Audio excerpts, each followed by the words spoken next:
மருந்து கண்ணில் பற்றக்கூடாது. மாப்பிள்ளை சொல்கிற இன்ஜெக்ஷன் கேளு. எதாக இருந்தாலும் இஷ்டத்துக்கு ஆடக்கூடாது. மாப்பிள்ளருக்குள்ள மாப்பிள்ளை மருந்து சம்மந்தமாக மாப்பிள்ளை என்ன சொல்கிறாரோ அதை மட்டும் கேளுங்க. ஏன்னா சயின்டிஸ்ட் கூட மாப்பிள்ளை பணி புரிஞ்சு மருந்தை கண்டுபிடிச்சிருக்காரு.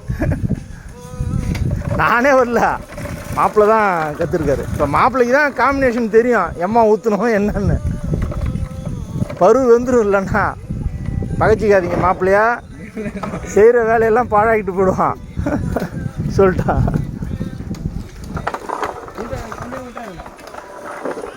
ஏன்னா விடு.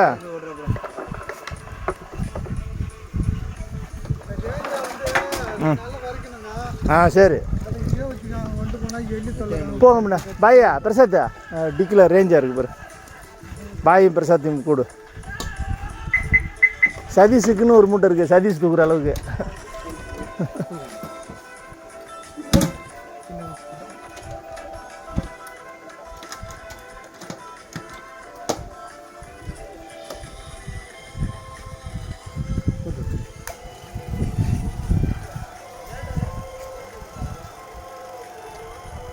ஆஃப் பண்ணிக்க.